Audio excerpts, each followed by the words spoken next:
kembali di channel 0006 Rizky Handayani.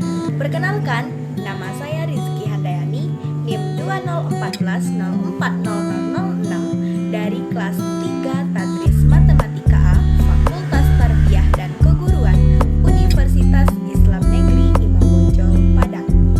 Di sini, saya dari kelompok 1 akan menjelaskan pembelajaran yang diampu oleh Ibu Fitria Mardika MPD pada mata kuliah Geometri Analitik Bidang dan Ruang. Simak dan pahami ya.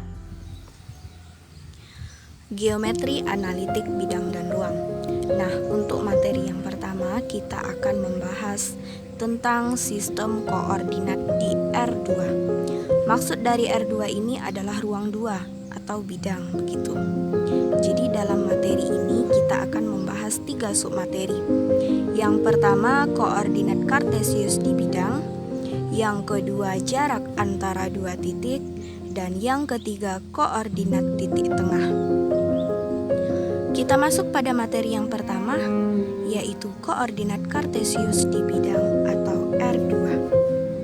Sebelumnya, koordinat adalah bilangan yang digunakan untuk menunjukkan lokasi suatu titik pada bidang datar atau ruang.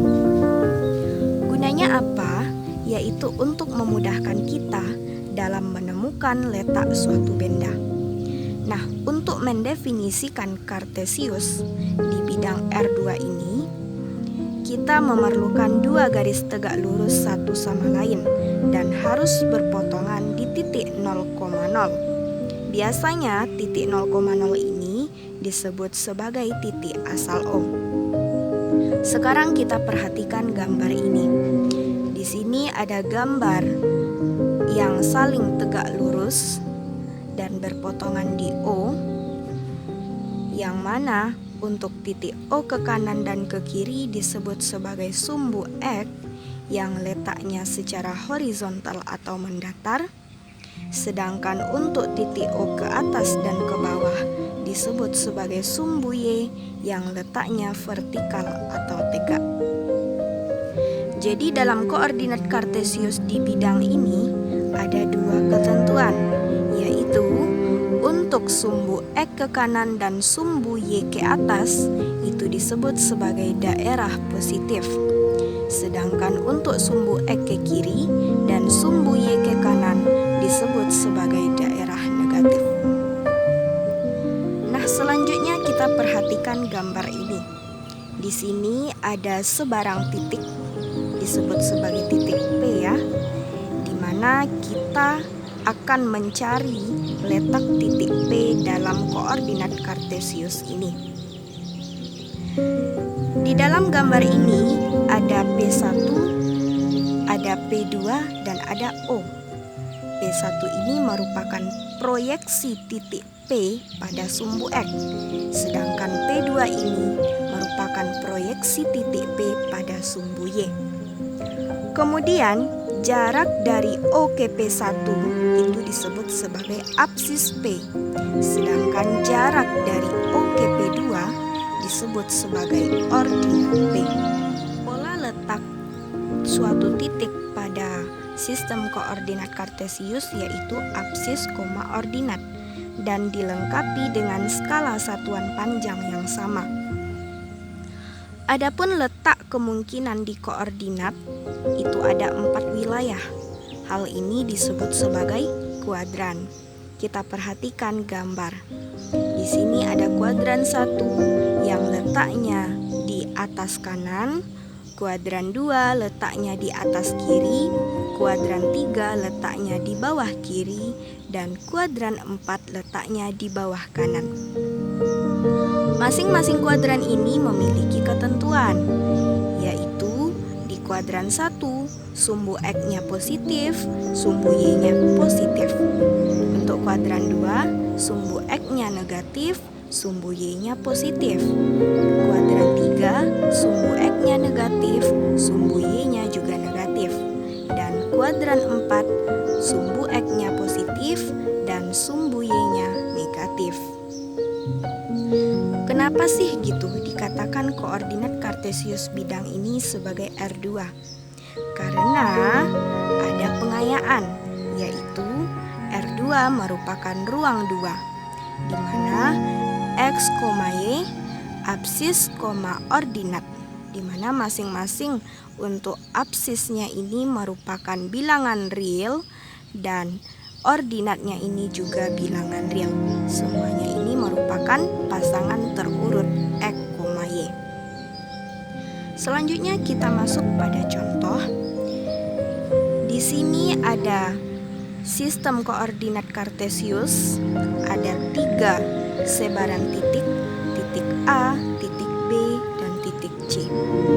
Untuk titik A itu kita udah tahu letaknya 5,3. Mengapa 5,3? Karena titik A ini ada terletak 5 langkah ke kanan di sumbu X, 3 langkah ke atas di sumbu Y. Jadi untuk absis dan ordinatnya titik A berada di 5,3. Dengan jalan penalaran yang sama, untuk titik B dan titik C kita dapatkan titik B terletak di negatif 4,5 dan titik C terletak di 0,6. Begitu. Ini untuk jawabannya. Nah, selanjutnya kita masuk pada materi yang kedua, yaitu jarak antara 2 titik. Sebelumnya kita pengayaan ya. Jarak itu adalah mutlak. Mutlak itu adalah positif. Jadi nanti berapapun jaraknya itu akan selalu positif karena kita menggunakan sistem mutlak. Begitu. Sekarang kita misalkan titik pertama P1 terletak di X1, Y1 dan titik kedua P2 terletak di X2, Y2. Nah, begini gambarnya. P1 proyeksinya X1, Y1, P2 proyeksinya X2, Y2. Jika kita tarik garis melalui P1 sejajar sumbu X dan melalui titik P2 sejajar sumbu Y, akan terdapat satu titik potong di garis. Titik potong ini disebut sebagai titik T, kita misalkan. Nah, perhatikan gambar ini. Begitu. Jadi titik T adalah titik potong garis P1 P2 yang ditarik sejajar melalui P1 dan P2. Nah, untuk panjang garis P1T itu akan sama dengan mutlak X2 dikurang X1. Sedangkan panjang garis P2T itu akan sama dengan mutlak dari Y2 dikurang Y1.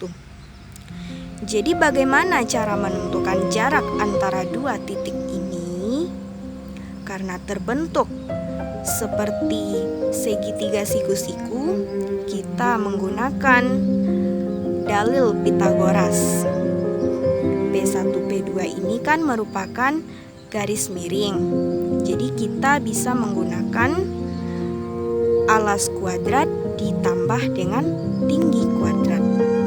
Rumusnya seperti ini. P1 P2 dikuadratkan itu sama dengan P1T kuadrat ditambah P2 kuadrat. P1 P2 kuadrat kita substitusi ya. P1T kuadrat itu sama dengan X2 kurang X1 kuadrat ditambah P2T kuadrat itu sama dengan Y2 kurang Y1 kuadrat. Jadi karena P1 P2 di ruas kiri itu kuadrat, jika dihilangkan kuadratnya akan terbentuk akar. Maka P1 P2 itu sama dengan akar dari mutlak X2 kurang X1 dikuadratkan ditambah mutlak dari Y2 kurang Y1 dikuadratkan. Kita masuk ke contoh. Kita misalkan titik P1 adalah 1,1 dan titik P2 itu negatif 3,4. Maka jarak dari P1 ke P2 adalah, dengan penerapan rumus yang telah ditetapkan sebelumnya, yaitu panjang garis P1 P2 atau jarak dari P1 ke P2 sama dengan akar dari mutlak X2 kurang X1 dikuadratkan ditambah mutlak dari Y2 dikurang Y1 dikuadratkan. Maka kita substitusikan nilai X1 1, X2 negatif 3, Y1 1, Y2 4. Dan setelah melalui beberapa substitusi ke rumus, didapatkan panjang garis P1 P2 atau jarak dari P1 ke P2 adalah akar dari 25 atau sama dengan 5. Kemudian kita masuk ke materi selanjutnya, yaitu koordinat titik tengah. Misalkan diketahui titik A adalah X1 Y1 dan titik B itu X2 Y2 serta titik tengah AB adalah T. Maka koordinat T adalah XT YT. Sekarang perhatikan gambar ini. Gambar ini secara manual ya, kemudian diperagakan dan didapatkan kesimpulan dari pembacaan koordinat, yaitu panjang garis OA1 adalah apsis dari titik A, yaitu X1. Panjang garis OB1 adalah apsis dari titik B, yaitu X2.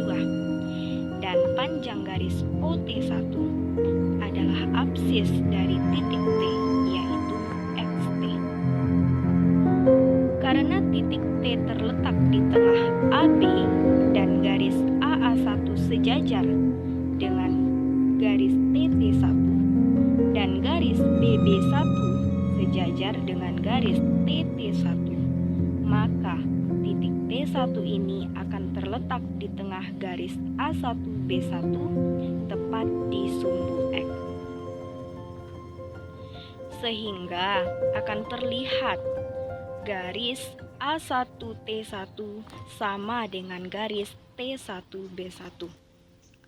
Maka untuk membuktikan rumus dari koordinat titik tengah ini bisa kita gunakan beberapa langkah. Yang pertama, panjang garis OA1 ditambah OB1 sama dengan OA1 ditambah OT1 ditambah T1B1. Kemudian dengan penerapan komutatif ya, OT1 ditambah T1B1 itu akan sama dengan T1B1 ditambah OT1. Maka sama dengan OA1 ditambah T1B1 ditambah OT1. Kemudian kita ganti, yang akan diganti itu T1B1 ya, itu akan sama dengan A1T1. Maka sama dengan OA1 itu diturunkan, T1B1 itu diganti dengan A1T1, OT1 itu diturunkan juga. Dan kita kembali ke gambar yang sebelumnya, OA1 itu ditambah dengan A1T1 itu akan sama dengan OT1. Sehingga OA1 ditambah OB1 itu akan sama dengan OT1 ditambah OT1. Sehingga OT1 ditambah OT1 itu sama dengan 2OT1. Sehingga didapatkan penarikan OA1 itu sama dengan X1, OB1 itu sama dengan X2, dan 2 XT itu sama dengan X1 ditambah X2 per 2. Kemudian dengan penerapan rumus sebelumnya, yaitu dengan menggunakan titik A2, B2, dan T2, akan diperoleh Y itu sama dengan Y1 ditambah Y2 per 2. Sehingga dapat disimpulkan koordinat titik tengah sebuah ruas garis yang titik ujungnya A, X1, Y1, dan B, X2, Y2, yaitu X sama dengan X1 tambah X2 per 2, Y sama dengan Y1 tambah Y2 per 2. Untuk contohnya bisa teman-teman lihat, P adalah titik tengah ruas garis titik ujung A 5,2 dan B negatif 1,6. Maka berapa P? Nah, dengan penerapan rumus sebelumnya akan didapatkan X yaitu 5 ditambah negatif 1 per 2. 5 dikurang 1, 4. 4 per 2 sama dengan 2. Berarti X atau absisnya itu 2. Y-nya 2 ditambah 6 per 2. 8 per 2 sama dengan 4. Berarti ordinatnya itu 4. Jadi titik tengah ruas garis ujung yang A 5,2 dan B negatif 1,6 adalah 2,4. Baik, demikianlah materi yang bisa saya jelaskan pada video pembelajaran kali ini.